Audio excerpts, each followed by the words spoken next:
बहुत समय पहले की बात है।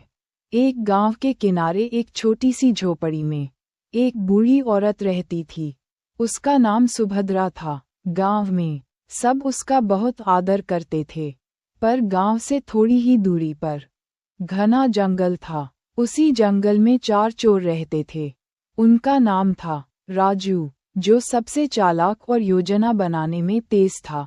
कनू, ताकतवर पर दिमाग कम चलता था। मंगलू, बहुत चालबाज और लालची। गोटू, जो सबसे छोटा और डरपोक था। ये चारों अक्सर राहगीरों को लूटते, कभी कभी गांव में चोरी भी कर लेते। लेकिन सुभद्रा बूढ़ी औरत से उन्हें हमेशा एक अजीब सा डर लगता था, क्योंकि गांव वाले कहते थे कि उस बूढ़ी के आशीर्वाद से सबका भला होता है और उसके श्राप से अनर्थ भी हो सकता है। एक दिन राजू ने सुना कि बूढ़ी औरत के पास सोने चांदी के गहने हैं। रामू ने बाकी तीनों से कहा, भाइयों, आज रात हम बूढ़ी आखिर तय हुआ कि चारों आधी रात को चोरी करने निकलेंगे। रात गहरी थी, आकाश में काले बादल थे और कभी कभी बिजली चमक उठती। चारों चोर धीरे धीरे बूढ़ी औरत की झोपड़ी की ओर बढ़े। झोपड़ी के भीतर मिट्टी का छोटा सा दिया जल रहा था। बूढ़ी औरत अपने चूल्हे के पास बैठकर रुई काट रही थी।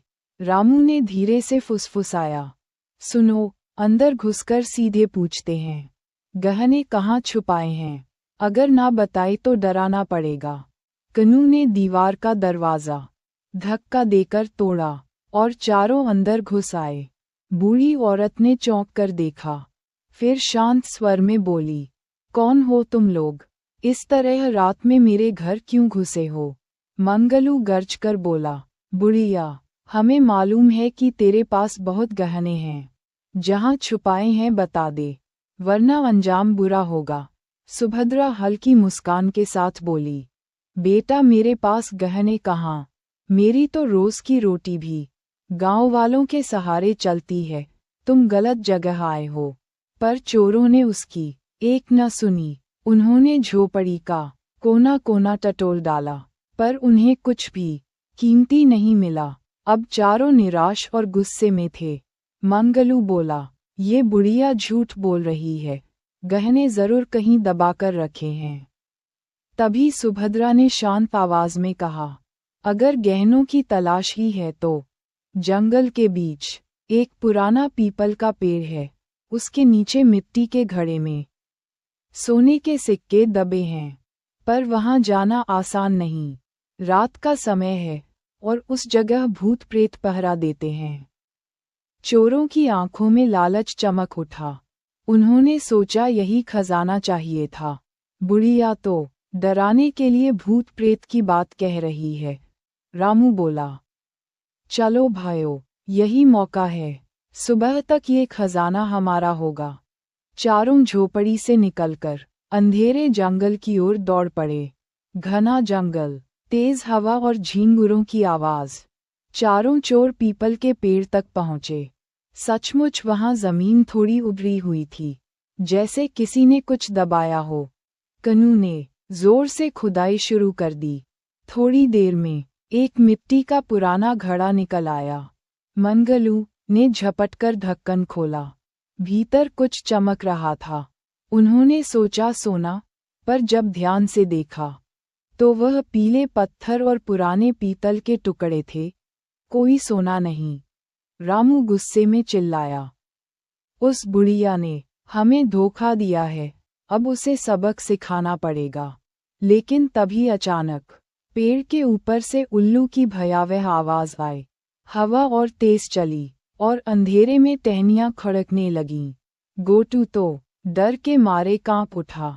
देखा, बुढ़िया सच कह रही थी, यहाँ सचमुच कुछ अनहोनी है। गुस्से में आकर कनू ने घड़ा उठा फेंका। घड़े के टुकड़े टुकड़े हो गए और भीतर से सांप निकल आया। चारों चोर चीख पड़े। सांप फुफकारते हुए उनकी ओर बढ़ा। डर के मारे वे जंगल की अलग अलग दिशाओं में भागे। भागते भागते गोटू एक गड्ढे में गिर पड़ा। और उसका पैर चोटिल हो गया। मंगलू को कांटेदार झाड़ियों ने लहूलुहान कर दिया। कनू पेड़ की डाल से टकराकर गिर पड़ा। सिर्फ रामू किसी तरह गांव की ओर भागा। सुबह तक तीनों घायल चोर किसी तरह झोपड़ी के पास पहुंचे। रामू भी वहीं आ चुका था। बूढ़ी औरत दरवाजे पर बैठी थी। वह मुस्कुराते हुए बोली, क्यों बेटों, खजाना मिला? चोरों ने शर्म से सिर झुका लिया। सुभद्रा बोली, तुम लोग मुझे लूटने आए थे, लेकिन याद रखो, मेहनत से कमाए बिना कभी सुख नहीं मिलता। लालच इंसान को अंधा कर देता है। अगर तुम लोगों ने गांव वालों की तरह ईमानदारी से काम किया होता तो चोटें और अपमान नहीं सहने पड़ते। चारों चोर रो पड़े। गोटू ने हाथ जोड़कर कहा, माई, हमें माफ कर दो, हमसे बड़ी भूल हो गई।